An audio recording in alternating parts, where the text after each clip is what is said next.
Hello everyone and welcome to another edition of the Graphic Multiversed. Wait, that's our website. We're just the Multiversed. I'm multiversed in my understanding of our product. Yeah, welcome back. Today, we're joined with Rob Nordberg, and we're going to be reviewing what Johnathan Hickman has been doing with the X-Men so far. We're 2 issues into his 2 titles, which kind of feels like it's 1 title. Yeah, I mean, he even puts a reading order, which is I'm very thankful for, because I often Google reading orders for story arcs. So the fact that he literally just has it written in his comic is very convenient. It's very thoughtful. Mm-hmm. Yeah. It also just clearly give him more chances to design fancy geometric shapes, which he's very passionate about.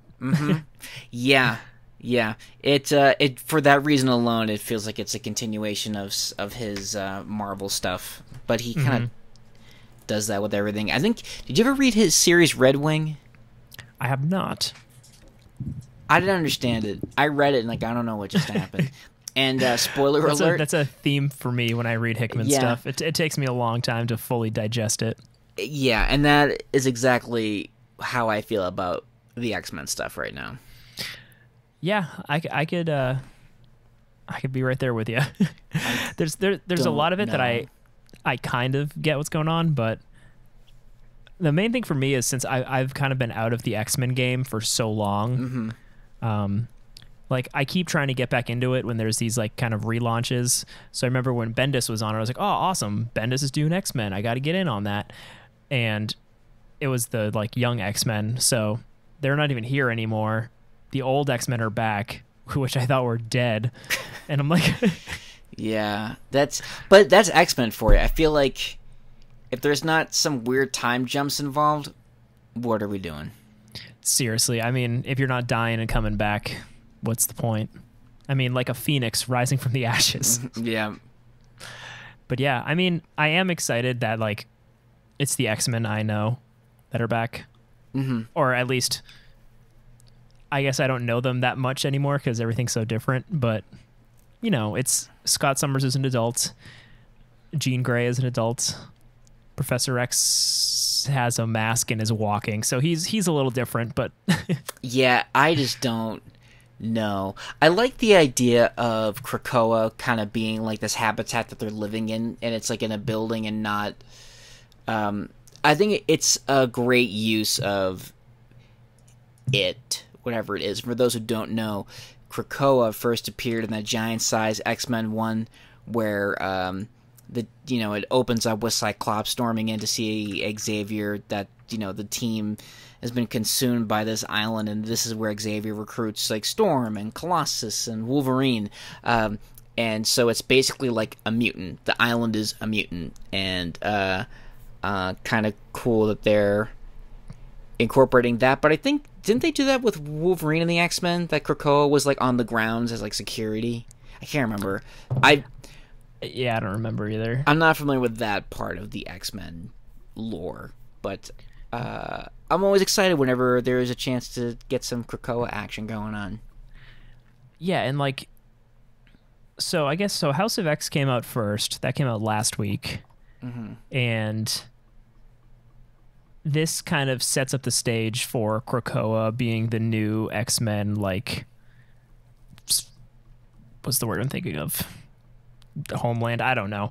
It's just like where all the X-Men are, their the base of sanctuary, I guess. Yeah. And it's kind of a cool premise where a couple of, like, diplomats and politicians come to, like, get a tour of Krakoa's... It's roots in Israel, I think it was. Yeah. Is that where it was? So it's kind of like them going on a tour with Magneto, which I thought was pretty sweet. Yeah. Because what a tour guide. Yeah. Yeah.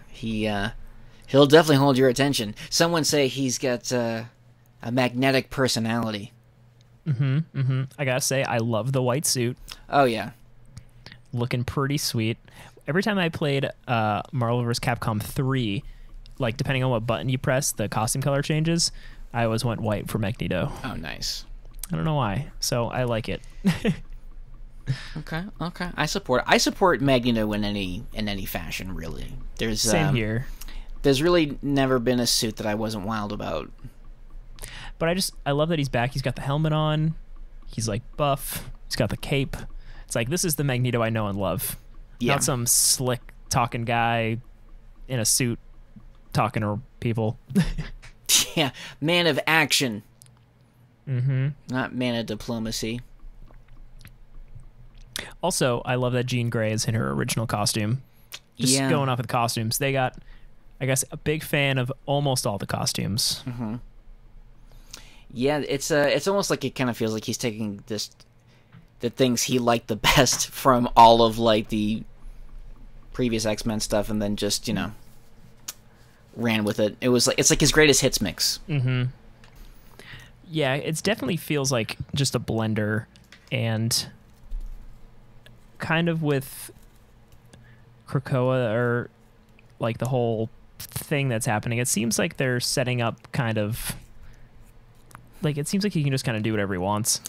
I mean, he really can, and I thought it was kind of nice to see the Fantastic Four in there. Oh, I loved that. Because it made me feel so happy. Right, because I've said this before in previous episodes. I'm going to say it again. I think that Johnathan Hickman's Fantastic Four might probably be one of the best arcs I've read in my comic book reading lifetime. That was fantastic. And so, yeah, curious to see what's going to happen with what kind of role that they're going to play. And there's almost kind of like a hint about like Franklin Richards being like a mutant. Yeah, because he is a mutant, right? He's one of the... I think so. I keep forgetting. I feel like depending on who's writing him, but him being a mutant, I like that. I like that that whatever Franklin is, if he's a mutant, let's just say that. Let's just go with it for the moment. I like the idea that his powers are mutated based off of like, oh well, he's the son of somebody who's invisible and somebody who can stretch. Mm-hmm. That whether or not they were ever exposed to the gamma rays, Franklin Richards was always going to be a mutant. So I like how throughout there's just like all these pages, like these files from what's the name of that organization he kind of introduces? The Orcus, which is like some human-based organization. Mm-hmm. And he even has like a Venn diagram or like a pie chart. It's like 31% aim, 24% shield, 16% strike, 8% sword, 7% alpha flight, 5% hammer, 5% armor, and 4% hydra. So Hickman, once again, a big fan of Illuminati type stuff. Mm-hmm. That's our boy. Yep. Really dense Illuminati stuff, diagrams, but he actually has a page in here called like the Omega Protocol, which kind of like goes through and like lists like Omega level mutants. And it's just like, these are the ones. You can stop arguing about it, nerds. These people are here. Right, yeah, because that's always been widely debated. Mm-hmm. But he has Monarch, Iceman, Elixir, Marvel Girl, Legion, Magneto, Proteus, Mr. M, Storm, Exodus, Kid Omega, Powerhouse, also known as Franklin Richards, Vulcan, and Hope. Hope Summers, that is. And we haven't really seen Hope in a while. No, what's she up to? I don't know. She was like the little baby in that one arc. Right, the Messiah complex type thing, and... She was pretty central in X-Men vs. Avengers, wasn't she? Yeah. She was kind of the focal point of the conflict. Yeah, because they knew the Phoenix was coming back like it does, and the assumption was that it was going after Hope because,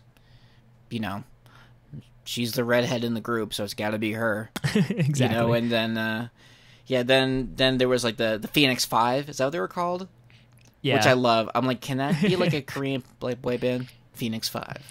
Man, I like thinking back on Avengers vs. X-Men, there's like parts of it in my head that I think are cool, but I remember not really liking it. Did it like completely just fall off the rails?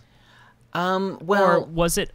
It was all written and drawn by different teams, wasn't it? right. Well, the big take. See, here's the thing about these event books. There's always like an event book comes along that's going to just kind of change the status quo, and so the big takeaway was that it was Cyclops was right about this being the reason why mutants were going to come back. This is sort of like Bendis' I think resolution to what he did in No More Mutants, that House of M thing. Yeah. And also that Cyclops killing Xavier.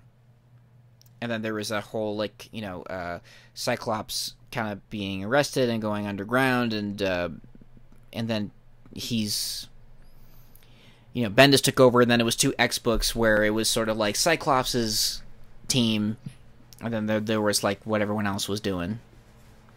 And so that's really kind of the takeaway from Avengers versus X-Men. But it was like hope just kind of fizzled out. It's kind of a bummer. Yeah. But there's a bunch of just weird imagery and like teases of things in this that I don't quite understand what's happening. Per Hickman, like literally like the first page of this comic book, I have no idea what the fuck is going on. It just opens up on these weird little larva pods, and then what looks like Scott and Jean hatching with Professor X. I don't know. Is this going to be like, I don't know, one of those things where it's like a Batman Beyond thing? Like, there always has to be a Batman, so there always has to be a couple screaming each other's names. Mm-hmm.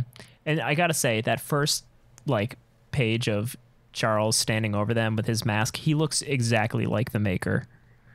Like, yeah, I thought that's who it was going to be.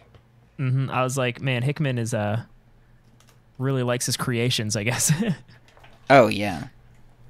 I mean, I love the Maker too. That was the best thing to come out of the Ultimate Universe, other than Miles, I think. Yeah, and it's funny because I feel like there's always that theme of creation, because at the start of the Avengers run by Hickman, there was like, they like, what are they go to the garden, and there are all of these like people that were getting made and stuff.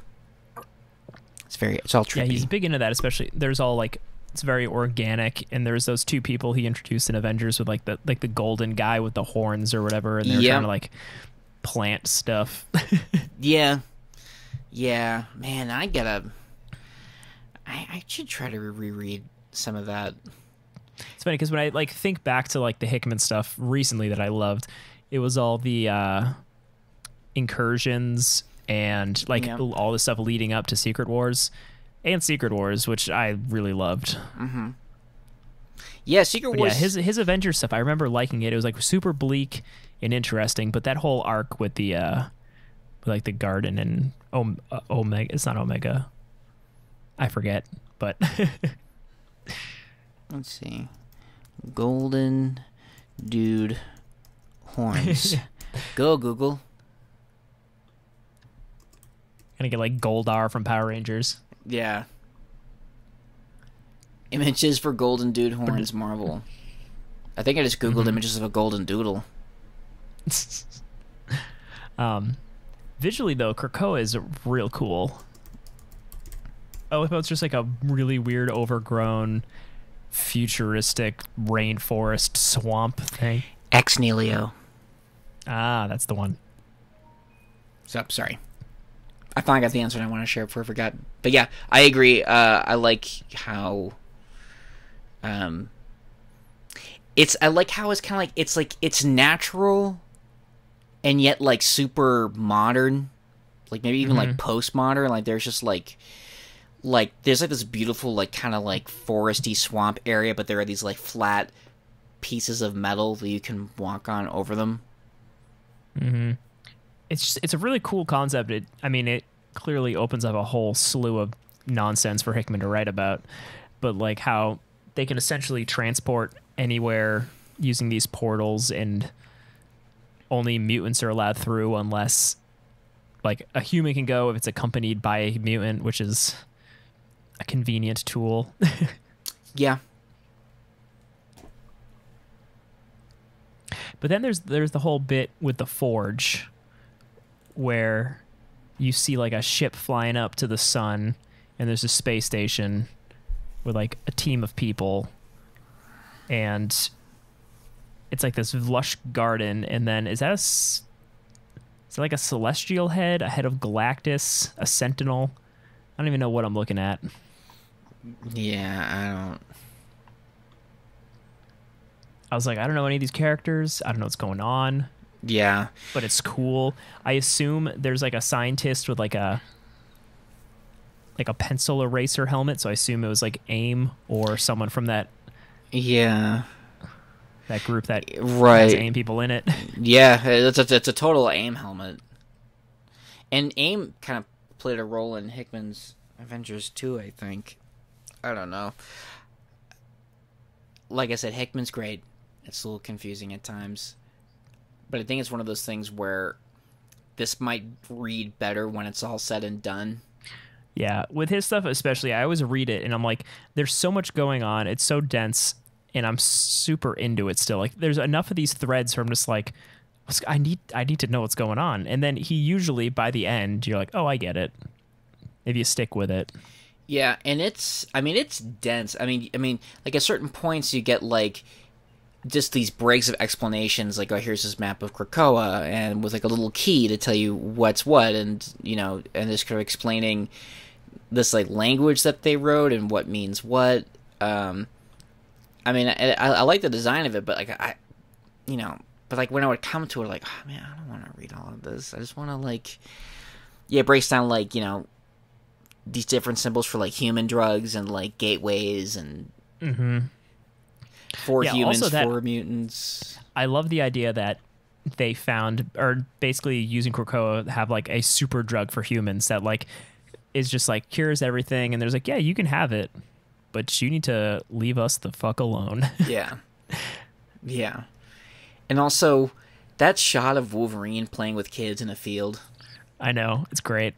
It makes me like, it almost seems like this is a little too good to be true. Like it does have that feeling. Like, you're just kind of waiting for the other shoe to drop. Yeah, and I feel like with all of Hickman's stuff, there's always this just ominous tone to it. Mm-hmm. I did love, though, when the Fantastic Four stopped Mystique and Sabretooth and Toad from stealing whatever, and then Cyclops comes out, and we get Cyclops being, like, super friendly with them, which is nice, because I haven't seen Scott be nice in a while. Yeah. And then you see him get kind of stern and a little bit more, like, radical. But then, like, when you think they're gonna like fight, he's like, "No, it's cool. You keep them. I don't want any trouble." Yeah.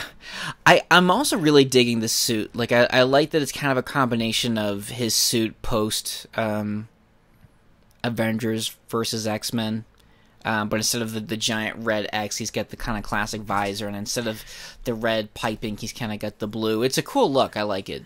It is. It's almost like Black Bolty. Yeah, I just think I think it's a nice mix of like classic Cyclops and like modern Cyclops. I think it's kind of like the best of the two designs. Mm-hmm. I feel the same way about the Fantastic Four suits here. I do too. Like they're reminiscent of the old costume, but they're still kind of cool, sleek, and modern. Well, it's just the colors are reversed. Like instead of like which it works though, because reversing the colors does everything that you just said, where it just makes it sleek and modern, and it's just instead of black suits, it's instead of blue suits, it's black, and instead of the black is blue. It's great. I like overcomplicated something so simple to explain. Bottom line, it looks great. And I also kind of like the Thing's kind of like wrestling type belt. Like, he just got that giant like 4 in the front. But yeah, I do like that standoff. Like, and I love the breakdown of the page. Like, you get Cyclops on the left, Reed on the right, and then just the breakdown of the two panels where you kind of get it from like, they're looking at Cyclops, we're looking at Fantastic Four. And it's like, yeah, fair enough. I can see you feel strongly about this, and then just because it kind of feels like there's a nice subtle way of kind of building that tension.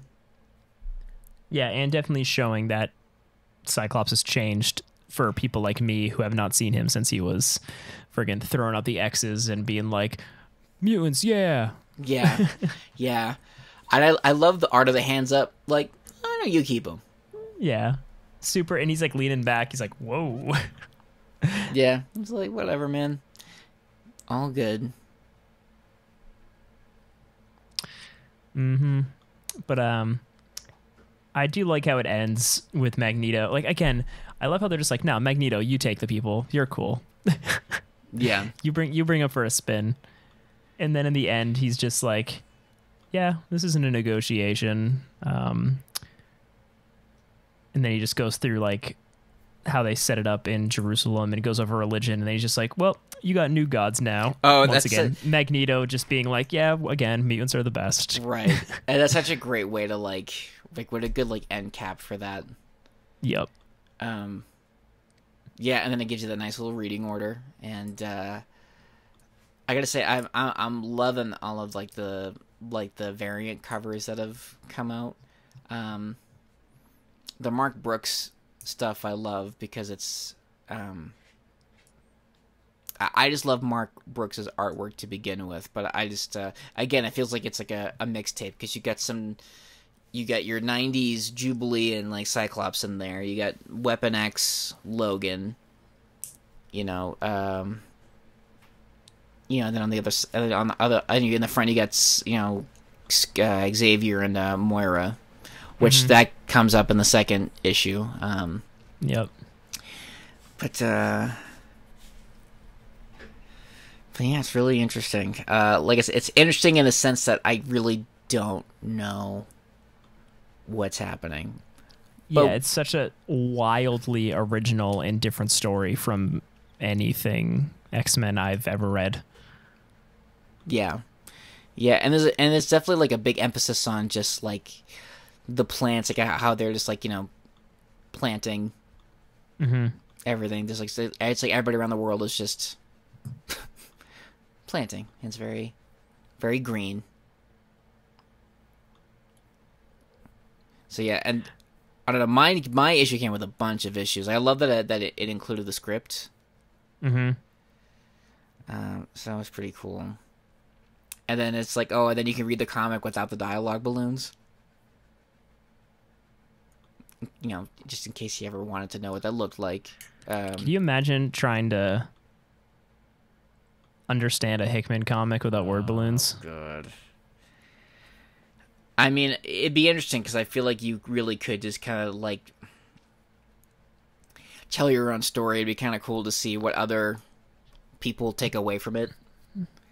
I wouldn't even know that was Professor X. No, I would think it was the maker. Yeah. Yeah, and then going into Powers of X, I think my only thing I wasn't wild about was like it didn't come with as many extras as the other issue did. But that's just me being nitpicky. And also not knowing what the hell was going on. I think we kind of get more of a breakdown of the time jumps because you got X-Men Year 1, X-Men Year 10, X-Men Year 100, and Year 1000. And it's like the Dream, the World, the War, Ascension. I think it's hilarious that just the convoluted nature of the Marvel timeline that we're currently in year 10 of the X-Men, even though it's like 60 years since X-Men came out almost. Yeah, and you know that I've made it a point to read every single X-Men book. It's like starting from 1963. I'm currently on Age of Apocalypse. That shit does not feel like 10 years. I mean, that's a lot. A lot's happened to those poor people in 10 years. Look, I started reading these issues 3 years ago. 3 years ago. And that's like that's how much I love X-Men, how committed I am to just reading it, but like there's no way this shit is fucking 10 years. But anyway, me being nitpicky. Kind of like this opening of Xavier meeting up with Moira, and there's like a festival in town, and it's almost like a circus type of bit because you can see like there's like some kind of unique characters. There's like a little dude with a big head, and you got like your strong guy and your fortune teller. Interesting that that they would put Xavier in a setting like that. With these people with unique talents. Yeah. That would be considered outcasts, But yeah, and it's interesting too with the clothing because they kind of give it like a 60s vibe. especially Moira's style. Yeah, her there. little jacket and stuff. Definitely not a very 2009 vibe, if you ask me. No. Unless she's like a just a retro girl, she got that at like a thrift shop, or maybe like a Buffalo Exchange. Mm-hmm. She could be like one of those. Yeah. Again, just a whole. I just don't know what is going on, especially with that exchange where Moira like asks him to read his mind. Yeah, it's like what. I don't know what's going on. Yep. I'm so lost, especially because then it jumps to present time, which follows up like right after House of X with Mystique and Toad coming back with like the thumb drive they stole. Yep. Handing it to Magneto, who then hands it to Professor X, who sneaks up. Which, how in the hell you sneak up with that giant fishbowl on your head? Seriously. I don't know how this plant world works, but... Now, here's the thing. Do we know for sure it's Xavier? No, I guess not. So, I went back and read... I was going to try to find, like, when everybody came back from the dead and just kind of read it. And I read, like, Phoenix Resurrection or whatever, which was not good. Yeah. Here's the thing, people, if you're wondering how the Phoenix came back... the Phoenix came back and brought Jean back from the dead in Arizona, in a bubble. Was it Phoenix, Arizona? Oh my god, that would have been super lame, but I would have loved it. No, it's like everybody's like having these weird flashbacks of like Jean and weird things happening, and Jean's working in a diner. And then they go to her grave, and her grave's empty. And then Wolverine is like, sup, bub. And then... I would like to see... It's real dumb. All you need to know is, hey, Jean's back to life. And how did it happen? The Phoenix. Which everybody was going to assume. But, I would have loved if they have written, like, Wolverine, like, something out of, like, Scooby-Doo. Like, hey, bub, there's a mystery afoot.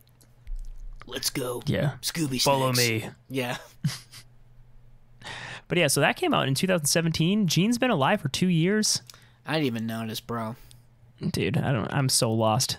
Didn't even notice. So this is supposed to be a good jumping off point for people like us. So I'm putting my faith in Hickman that he will keep me or get me back into the X-Men. Well, and it seems like it's kind of a big gamble, and this is where I feel like where Marvel is really relying on it being X-Men and it being Hickman, because I feel like anybody who is not initiated with X-Men at all would be like, what the fuck am I reading? What is going on? No. So I would say we're both very initiated with the X-Men. Oh, yeah. But I have no idea what's going on. Oh, yeah, so I know. Find that's it what I'm saying. Like a very bold choice for... Yeah, So I imagine agree. you're like in the age like 10 to 14 years old. You're like a nerd. You're like, let's see what's going on with the comic book world, So you're like, X-Men, I've heard of them. I've played some video. I played Marvel Ultimate Alliance. I know Wolverine. I just want to say how well Rob can tune into a mind of a 14-year-old. Just breaking it down. Dude, like, Rob, I mean, you just got your finger on what's happening with that generation right now, man. It's crazy.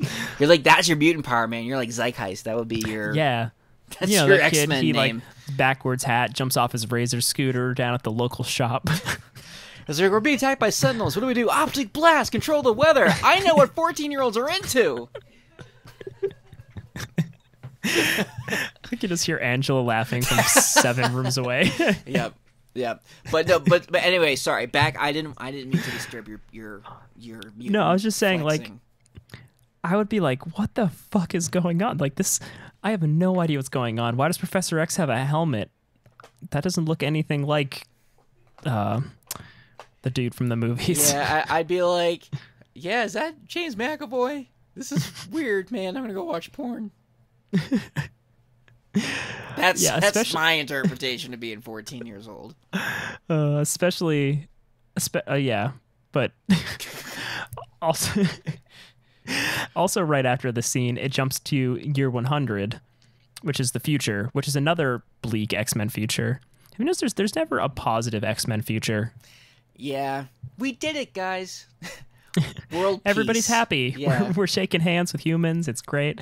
It's like, no, there's Sentinels, there's dead mutants. It's par for the course when it comes to X-Men.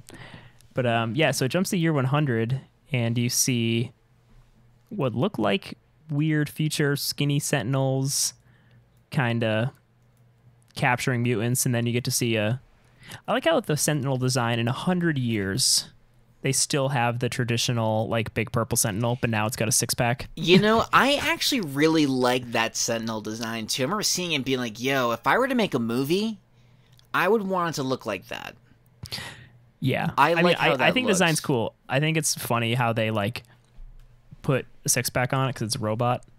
Right. But I guess it's got like flex points or whatever. Well, I think it's great. Because it's just like the Sentinel. Like, I just imagine them being a bunch of robotic bros. I think I've seen... They have like a sideshow collectible of a Sentinel that kind of looks like that. Actually, it's not sideshow, but I have a Sentinel figure. This is one of the old Marvel Legends Build-A-Figure. I like how you had that within arm's reach. Dude, Rob, like, it's like you don't even know me. Like, you know, I always have this stuff at arm's reach. I expected it to be in the same room as you. He's got a six-pack. He does have a six-pack. No, see, Rob, what you don't realize is that I know I'm not going to get a phone call from Kevin Feige to say, hey, you're the one who's going to bring X-Men to the MCU.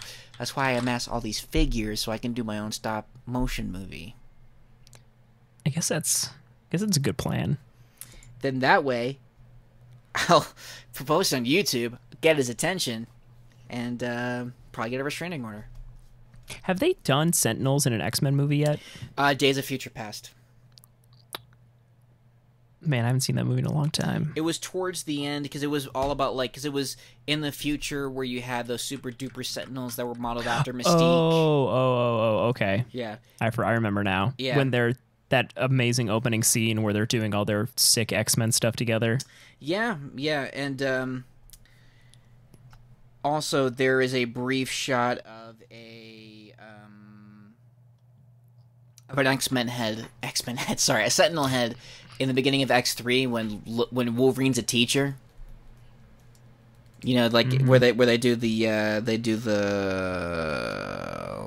Christ help me. When they do the fastball special where Colossus throws Wolverine. Yep. And then, like, I was so disappointed because they were teasing, oh, we're going to see the Sentinels. And I was like, you had two flashlights way up in the sky for, like, the eyeballs. And you had this, like, goofy-looking head. Not the same thing. But anyway. But yeah, so only two. I would love to see them do Sentinels right in a movie. And I feel like the MCU would. And I feel like they would also keep it pretty close to the traditional look. Like, I want to see a big purple and pink robot man. Dude, you know, I think it could be done. I think, you know, and then the thing I like about MCU is that they've really embraced the comic bookiness. Like, the fact that, like, first of all, like, we had space invaders in the first Avengers movie. It was like, yeah, we're not going to go down the Nolan road. We're going to make this as, like, comic booky as possible, you know? Like, yeah, just the space travel in general is just crazy. So there's no reason why they couldn't do giant robots. I think... Also, Sentinels are they're such an integral part to the X-Men. Like, they are one of the many just never-ending threats. It might also be the fact that growing up, Night of the Sentinel, the VHS tape of the animated cartoon, is like burned into my psyche. Yeah. Well, you know, see, the great thing about Sentinels, though, is that they can always keep coming back, and it doesn't feel like it's like a tired trope. Because they can always be different, too, because they're just like how Tony Stark always had different Iron Man outfits. Right, and then you can have different Sentinels. You know, and then there's different contracts for people who are creating them. You could probably have crazy bootleg Sentinels that are made by crazy, you know, extremists who don't like mutants. Yeah, I'm honestly, anytime I see a Sentinel, like I know I'm in for good X-Men time. Speaking of Night of the Sentinels, my favorite shot from that cartoon is Jubilee walking home, and she walks past a tree, and it's so obvious that you can see like it's a boot of a Sentinel. And then it pans up, the tree only goes up to his knee. Like, how in the hell did you not like interface camouflage mode? And they hide behind buildings. They go like. Also, that picture of Jubilee looking up and seeing the Sentinel is one of the first images that shows up on Google Image if you type in Night of the Sentinels. Oh, really? I see. I always liked when the Sentinel, in a covert operation, just punches the side of a building to like reach in, a la King Kong, and just like take the bed out. And then you hear her parents. This just goes to show how many times I've watched this. Is really sad. But you hear parents going, "Oh, what was that? Jubilee!" Oh!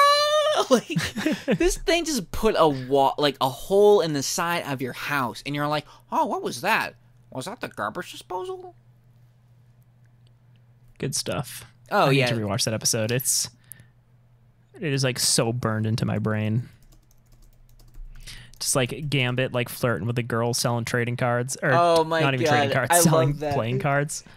I love too, like, oh my god, the banter that right between the two of them was like, oh, like, first of all, this chick works in a shop where all they do is sell cards. And not like trading cards. It's just like, or like baseball cards. It's playing cards. And Gambit's trying him out, like he's like just like trying on like clothes, like just seeing the feel and the cut of the card. And then she's like, "Oh, you like cards?" He's like, "Oh, I do solitaire, okay, unless I got somebody to play with." I'm like, oh my god, who fucking wrote this? I don't know. And I don't care. But it's great. Yeah, exactly, because it's great. Get to see Rogue beating up a Sentinel in the mall in like her pink purple dress thing. It's yeah, her jean shorts and like yellow fucking rain jacket. Mm-hmm. I like how Morph just was in his costume, but he always wore like or until he died in like the first or second episode. You know what? I have a funny. He just wore like his dungaree jacket. Yeah, I have like this like funny memory of like X-Men as a kid, because there's a scene when Jubilee walks past Morph watching television, and he's imitating everything he's seeing. Like he'll like see a Calvin Klein commercial, like, "Oh, do the bomb by Calvin Klein," and like the president comes up like, "My fellow Americans, I am an idiot," and then Jubilee comes on the screen. And Morph turns into Jubilee and mimics Jubilee's voice. Like, "Oh, mall violence, news at 11. And Jubilee's like, "Oh my god." And I remember like turning to like one of my cousins and being like, "Wait, but how could Morph replicate her voice if they didn't play it?" Everyone's like, "Shut up, Paul." He's powerful, all right. Right, just yeah. But yeah, I like how that later on in Age of Apocalypse there is a Morph character who, by the way, looks nothing like the Morph cartoon. He's just like a he looks like the Mask, but like a white version. He's just like a white bald head. And there you go. And the rest is history. Yep. Man, I love Morph though from Exiles. Yeah, Exiles. I'll be honest. My knowledge of Exiles is a little not what it should, but that's actually why I'm rereading everything. It's just to cover all that ground. Exiles, I read that book for a very long time. I remember I forget, there's an issue where they're on a planet where like Tony Stark is like a dictator, and like the cover of it is just Tony Stark like in the Iron Man suit with the Doctor Doom cloak on. And it's just such a fucking sick cover. And I remember picking that up and being like, this is pretty cool as like a 13-year-old, and then just reading it for like a decade straight. That's awesome. It was sweet. It was just like a what if story every week with like the same core team. Was it with like Blink and Nightcrawler? Blink was one of the regulars. Morph was one of the regulars. Which is funny because I didn't even realize it, because that one issue with Iron Man, the main team in that was like another team of universe hopping mutants. So I was real confused when it just stuck with like Blink and team for a really long time. Yeah. But yeah, Good stuff. Always. So anyway, yeah. Meanwhile, back to Hickman. So so it's year 100. You get to see like these new heroes you've never seen, but like they're basically like mixes of mutants you do know. Mm-hmm. Whereas there's like a Colossus, like a female Colossus with like magic's sword. Yeah, and she can like kind of go through walls, right? There's like a little like kitty pride. A little bit of kitty in there. Yeah. There's a like a red nightcrawler. Yeah, who's like also a priest, sort of. And these all are kind of also callbacks to the very beginning where Myra was talking to Professor, and she's like, the magician, the tower, the devil. So there's some weird time traveling things afoot. And I'll be honest. So it seems. And I'll be honest too. I kind of got annoyed when I saw the tarot cards, only because I just feel like I just see that a lot, so much getting like played out, and like I don't know, like everything I've been reading lately. It's like, oh, I was just reading this in Stephen King's Dark Tower, and now we're like, and like, yeah. Anyway, it's that's nitpicky, but I continue. But then, so after the scene where you kind of see them fighting Sentinels in the future, it kind of cuts to another one of his explanation dumps, and it talks about the Sinister line, or the mutant breeding program created by Mr. Sinister. Mm-hmm. And it's basically he took DNA from other mutants to create new mutants, and you could kind of guess what powers they would have and blah, blah, blah. But that explains why there is 3 mutants in the future that kind of have the power sets of Colossus and Kitty. And he does like a DNA breakdown. I know. This nice diagram of, it's like a little bit of this power, a little bit of this power. Yo, Hickman is a nerd. Mm-hmm. Like, I mean, I love it. I mean, I wish I could put this much work into something and get paid for it.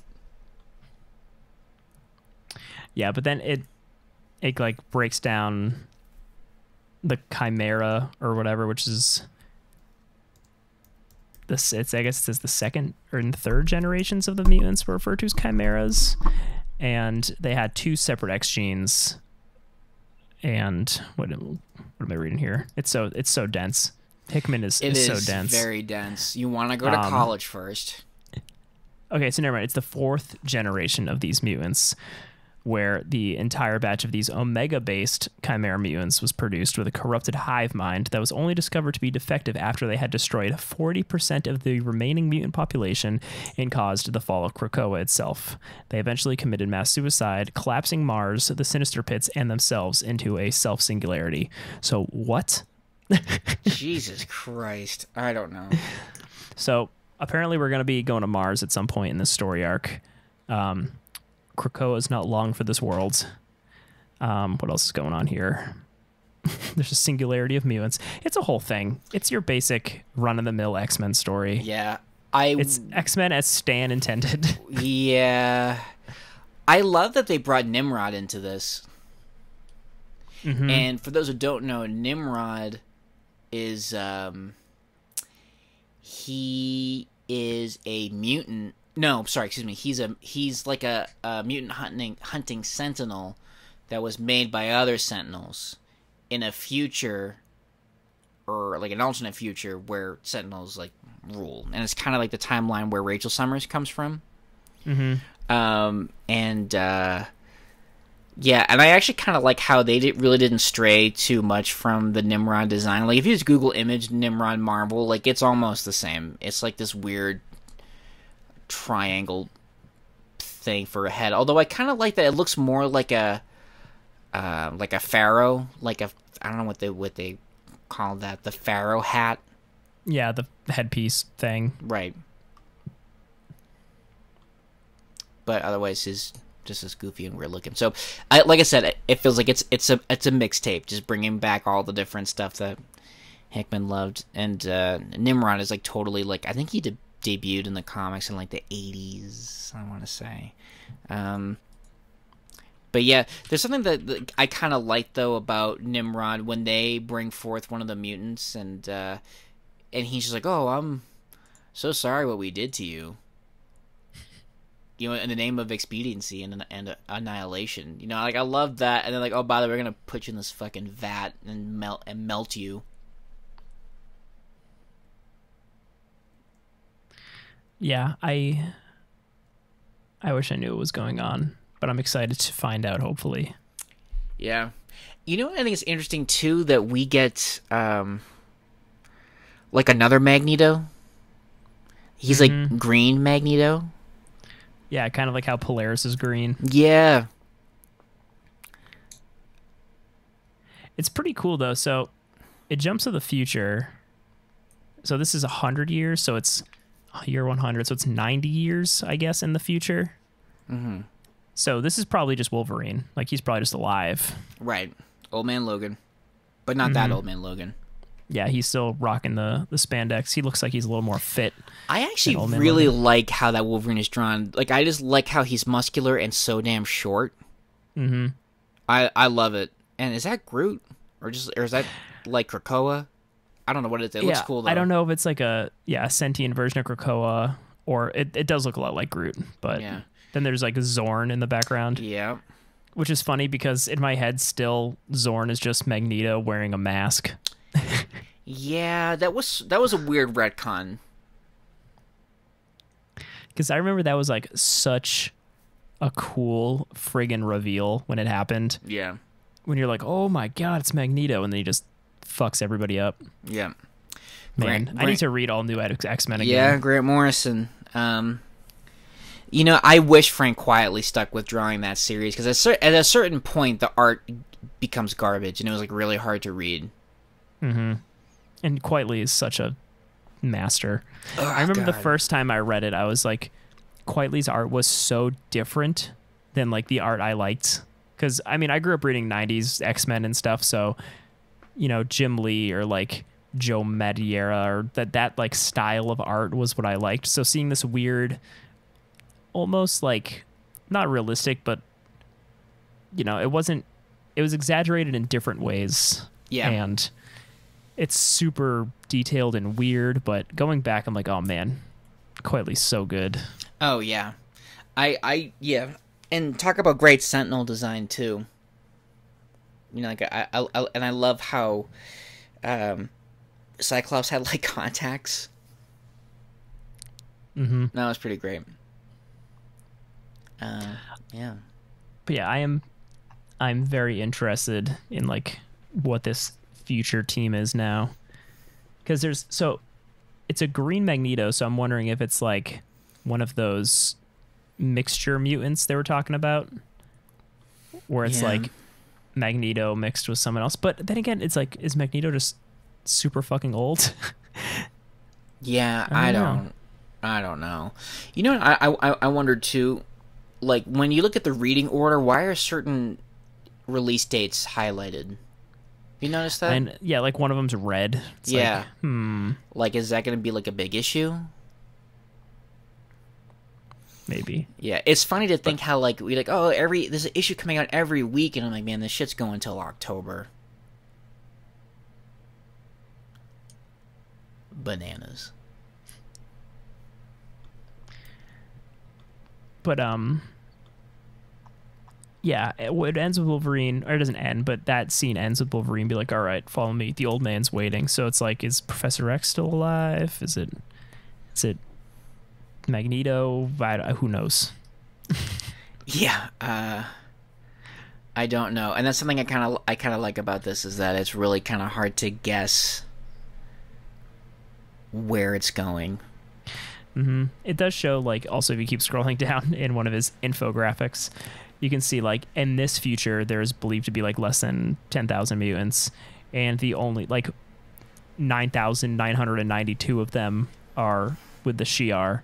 And it says 8 mutants live on asteroid K.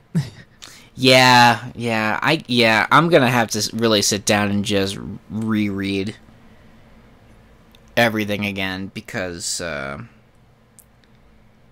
it's definitely not something that you can just like skim through.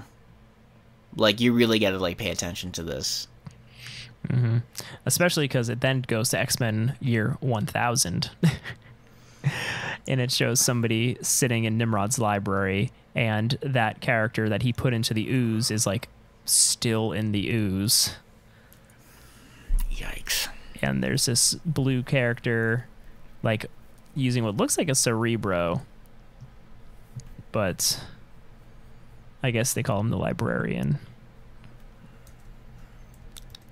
Yikes. Yikes. There's a lot going on. There is. Especially because it seems like Adam and Eve are being born at the end, and I don't know what's going on. We never do. We never do. But House of X number 2 is red, so maybe we'll start getting some answers. We'll start having more questions, the usual. Yeah. It'll be good, though. I mean, obviously, I'm hooked. I'm sold. You know, I don't know what's going on. Yep, that's par for the course for Hickman. Yep. It's funny because now we're just kind of going through like this X-Men like Sentinel stuff, and I remember, did you ever read the X-Men Adventures, which was basically like the comic book adaptation of the TV show? I did not. I did, and I'm looking at these covers, and I'm like getting intense fucking flashbacks, and I was like, oh my god. I just remember clearly watching the show wasn't enough. I need it in a comic book format, and I remember really liking the art. And it's just kind of funny to go back and be like, oh, like the Explosive television series. There's even like on the cover of one issue, it's like, oh, season 3. I feel like with Hickman stuff, though, since I'm such a nerd, like, I'm like, wait, who are all these characters? So now I'm gonna have to go and like do research. I'm gonna end up reading like all these comics and Nimrod was in, and be like, all right, I got that, and then I don't know. See, what I wish they still like really did is like they show Nimrod, and then in the very bottom corner in like a little square, they're like, check out Uncanny X-Men number 367. Yeah, I know. I do like that. It's really helpful when I'm rereading this stuff, or like reading things for the first time, being like, wait, what? Okay, now I gotta go read this issue of Fantastic Four. Oh, and then I gotta read this issue of Avengers. Because, like, I saw Jean Grey come back, and I was like, I thought she was dead. And, yeah, I guess she's been alive for a couple of years. But, like, if they're just like, oh, you didn't know Jean was still alive? Check this out. Yeah. Yeah, not something... But, yeah, so... Yeah. I don't know. So, my main questions here are, what's going on with that space station with the big head in House of X? Yeah. And then... kind of what's going on in general in Powers of X. Yeah. I just want to know what's happening. It's so weird because like there's so many other types of media I consume where it's like I like what's happening but I don't like it, which doesn't make any sense. But so take a movie like Prometheus. Right. Everything about Prometheus is interesting and I should love it, but I didn't. You know, and I was talking about that movie today at work, actually, where I was saying how it's a movie I like to watch, because it's a great-looking movie. Yeah, like Ridley Scott can assemble a beautiful movie. Especially in HD, like especially at the beginning with the waterfalls. It's just, I love the colors, the cinematography. It's so crisp and great. Yeah, but not the biggest fan of the story. And it's like one of those things where I remember when it came out, I like read all these Reddit threads and theories, and I was like, oh wait, it meant all this stuff? Maybe this is a good movie. And then you rewatch it, and I'm like, no. It really didn't mean anything. And I feel like Alien Covenant just sort of makes Prometheus worse. Yeah, because I remember watching that too, and I was like, okay, this is kind of... And then I'm like, oh, nope, never mind, this is... Alien Covenant I thought was straight up trash. Like, not even the cinematography could save it. It was just like it was like the origin story that nobody really asked for. yeah, it's like, come on, we didn't. Ugh. So you mean to tell me the aliens just came from a messed up android? I know. Anywho, another. It's also super convenient that it was still humans that created them, or kind of. Yeah. Like they created the android that created the aliens, and man destroys himself or something like that. I don't know. We'll save that for another episode, for another time. But yeah, with Hickman stuff though, like I'm confused, and there's stuff I like, but then I read more about it, and then when I go back to read it, it's better. Yeah. Because he actually planted the seeds, and in his dense stuff, it all comes together for the most part. No, it definitely does, and that's why this is something I'm going to be looking forward to reading when it's all said and done, and I can just sit down and just read it for what it is. Because that honestly, that was probably the best way to read, like his Avengers or his Fantastic Four. Reading that in one swoop was like the way to go. Yeah, because there's just so much going on, and if like from month to month, if you like forget the name of a couple characters, you're like, oh god. Yeah, it's definitely something that you got to read as, yeah, just reading it straight through, and like maybe having a notebook, or just jot down some notes so you don't get lost. Yeah, so that is that, and it is good. So, if there's anything to take away from this episode, we love it. We don't know what's going on. Yeah. If you have any theories for what you think's going on, you should reach out to us. Yeah, because God knows I would love to know. We have an email. I think it's graphicmultiverse@gmail.com, but I can't promise that. Just comment on iTunes while you're giving us 5 stars. Multiversed.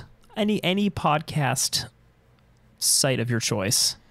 Yeah, just whatever. We're easy to find. We're still Team Good Times. Team Easy. Easy breezy. Beautiful cover girl. So Rob, real quick, because now that we're coming up on that time of the episode, apart from this, what else have you been reading? What's got your attention right now? So I haven't read a ton, but I did read issue 2 of The Last Night. How was that? I mean, I am going to read it, but please tell me your thoughts. I liked it a lot. It was less crazy than the first episode. Yeah, first issue. Speaking of comic books with weird timelines where you don't know what's happening. So this one is less jumping around. It more just follows kind of, and it's a followable arc. Okay. And he teams back up with Wonder Woman, like the future Wonder Woman with the mohawk and the scar, which is sweet. And I won't say much more, but okay, it's easier to follow. It fills out the world a little bit more. Oh, okay, cool. And it's good. The art is so good. Awesome. Well, yeah, I mean, with those two, you really don't have to sell me too much on that. Okay, so. And I also watched every episode of Neon Genesis Evangelion, which is an anime that came out in the 90s. And if you want to talk about shit that is super dense and makes no sense, you should watch that show, because it starts off as just like, you're like, oh, cool, it's like a mecha show. I like giant robots that fight monsters. And then in the middle, you're just like, what's going on here? I'm confused. Are these robots people? What? And then at the end, apparently the studio ran out of money, like during the last episode or something like that. So it's literally, it like disregards the entire series and it's just a series of like still images and voiceovers and weird shit. And it's literally the worst final episode of a show ever. Really? So apparently they came out in Japan and people loved the show up until the last 2 episodes. So they actually redid the ending as a movie. And I haven't watched that yet, but I will. Wait, so there was a beloved show and people hated the last 2 episodes and they redid the ending? Yeah, but I think they also... HBO fucking fix Game of Thrones. HBO didn't run out of money though, so I feel like at least in the case of Evangelion, it's like they could. It's easier to disregard the last episode because it literally has nothing to do with the rest of the show. It's like, imagine at the end of Game of Thrones. I don't even know anything about Game of Thrones, but so it's the last season. There's all this building up. There's Jon Snow and Daenerys and all these people that have names. And instead, the last episode is Peter Dinklage narrating like his emotional breakdown, but it's like really crude sketches of Peter Dinklage, and it has nothing to do with the series. You don't know who sits on the throne. It doesn't even acknowledge any of the other characters, and then it just ends. Jesus. Wow. Yeah, but the show itself up until that is really cool. Yeah. Okay.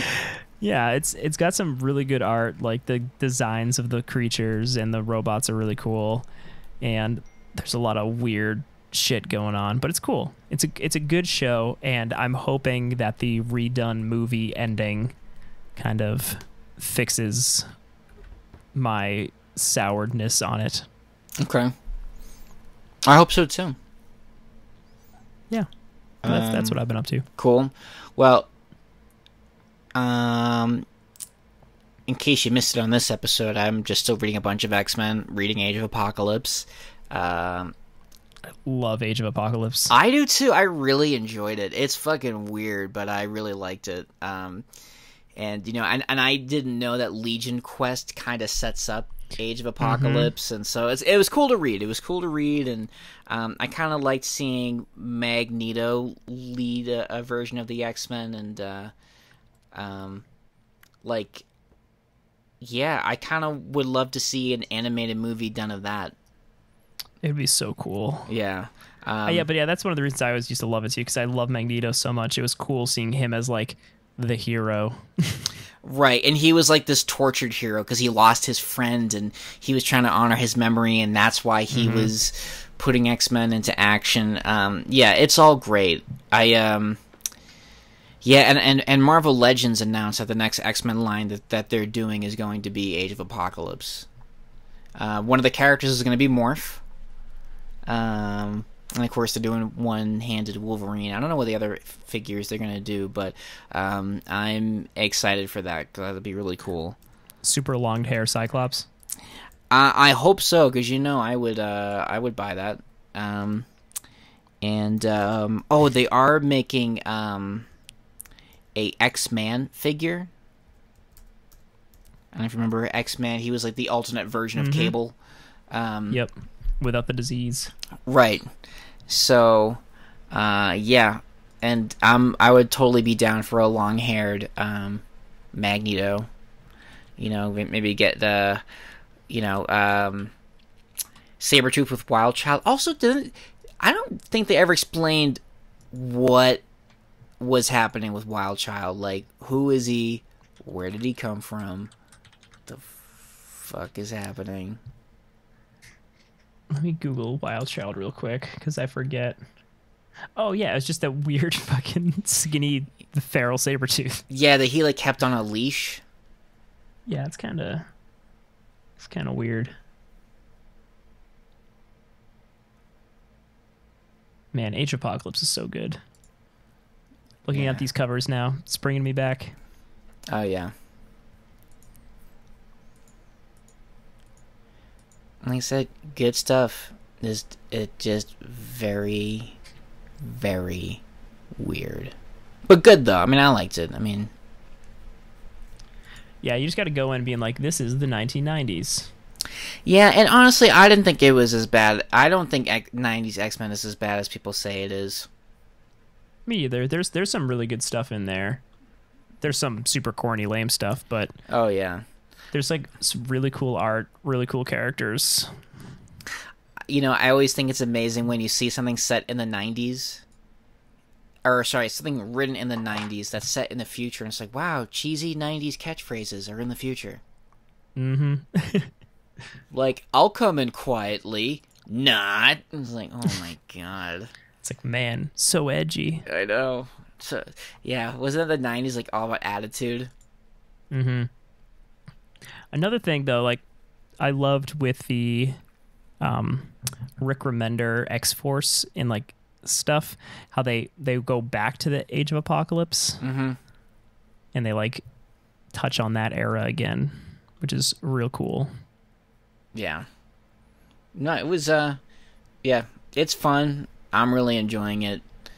I literally just finished it. Like they just they kind of were able to reset the timeline, and like Bishop was able to go back and stop Legion from, you know, killing his dad when he meant to kill Xavier.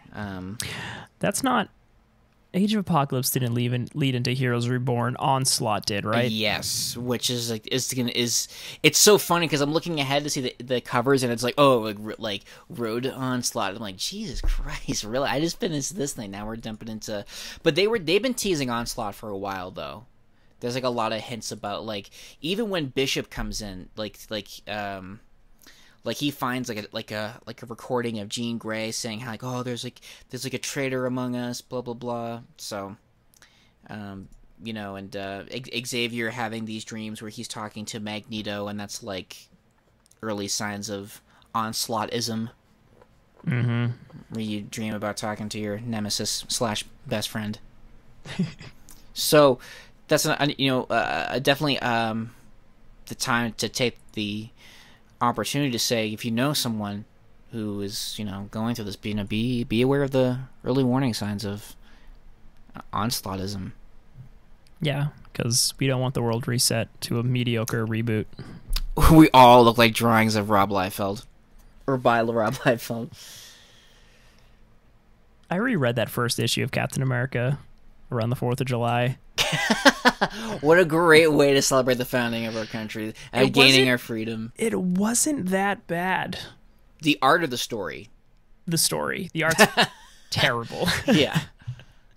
Like, what a bad choice for Captain America.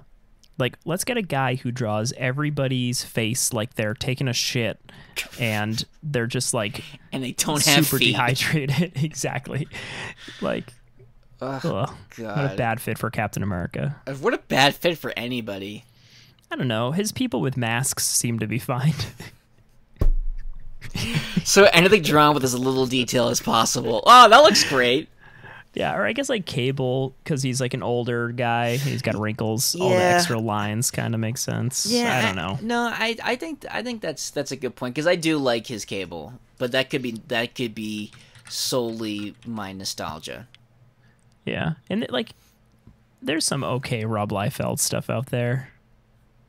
But yeah, I mean, I don't know. I'm like a Rob Liefeld apologist because I think he's ridiculous in like a bad way, but it's like a Nick Cage kind of thing, you know? I don't know. I don't know if I agree with that analogy. I know I see where you're going with it. It's like he's just a part of history, man. Yeah, he is what he is. You know, and I think he's got a style. What can you say? He's got a style. What can you say? I think people like it. I think that's the perfect place to end it. God, his faces look so bad. Yeah. Like the cheekbones, like everybody looks like they're on heroin. Jesus. God, what did you look at? Just a picture of Captain America's face. Like, oh man. Everybody do yourself a favor. And just Google Rob Liefeld and just scroll. I Google Rob Liefeld Captain America. Like, they all look like they have the Michael Jackson nose where there's like, it's just bone and creepy. Bone and creepy. I see. You just sent something to the group. I'm going to take a look at this. If this thing will ever load. Oh, God. Jesus Christ. Oh, no. It's like, yeah, nobody's going to follow that Steve Rogers. He looks like a friggin' meth head. Yeah, first of all, I don't know what the dots are happening on his cheeks, so like it just looks like he's got like a skin condition. He does look dehydrated though. Looks like he's just been through the fucking desert, and his ears are held together by Scotch tape. Like, look at those ears. They're gonna fall off any moment. Like a stiff breeze is gonna fucking Like, what kind of super soldier serum is that? Yeah, you'd be really strong, but you'll be so disproportionate and always look constantly dehydrated. I didn't even notice the ears until you brought it up. Oh my god. They're so tiny. Holy shit. But look at how, how are they staying attached to his head, especially the one on the left? That's gonna fall off any moment. I mean, like, did he, like, glue those onto the side of his head? Like, Jesus Christ. Oh my god. Rob Liefeld, what are you doing? I just realized I sent literally a screenshot of the page of the comic that has this headshot to the group when I was reading it. I just looked at our group message, and like 6 pictures back is literally that same picture. Oh my god. But in context. Oh, wow. And the context of it is literally the Pledge of Allegiance. Gee, have you ever seen the Youngblood cover? It's like issue 5 Youngblood. It's like Strike File. Dude, like, I don't even know what the fuck is happening. Like, that dude has a massive underbite and is swelling up like a balloon. And also are those veins, or like is he cutting himself? Did you find this? Wait, so Youngblood number 5.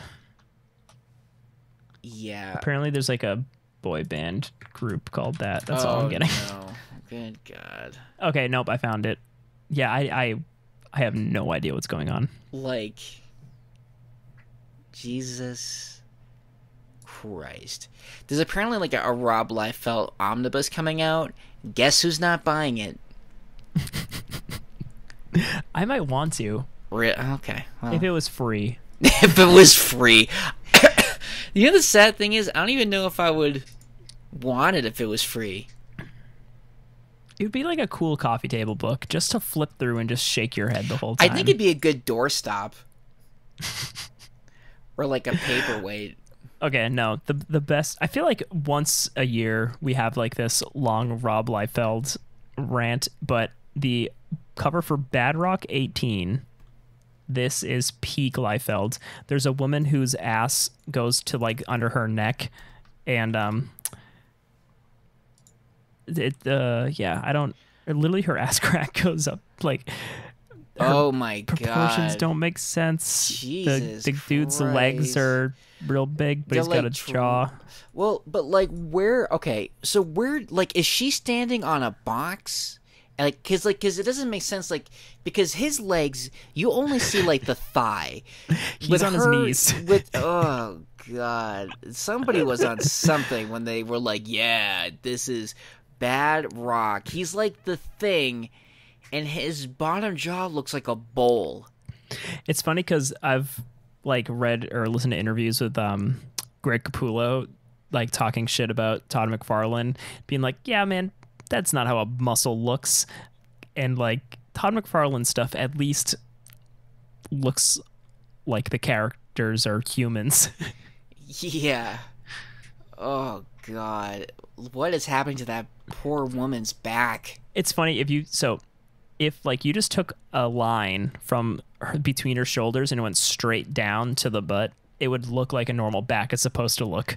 But instead, it goes in like a foot and then goes back. Jesus. Is that like Elastigirl? Like, that's maybe. I haven't read Bad Rock issue 18. Maybe we'll have to do a review of it. Okay. Oh my god. Well, hey, the guns look cool. And of course, pouches. Nobody's wearing clothes, but they got plenty of pouches. All that material could at least probably make pants. Mm-hmm. Oh my god. I don't even know. What the hell's coming out of his back? Dude, I don't even know. I'm going to read that comic, though, at some point this week. It's so extreme. 90s with an attitude. On that note, we should probably end. We could go down a Rob Liefeld. Yeah. save that for another episode. Just once a year, we just talk about Rob Liefeld. But anyways, thank you all for listening, and drop us a line whenever we figure out where you can drop the line at. But just keep listening. That's the main thing. Keep listening, keep downloading, and as always, enjoy your issues.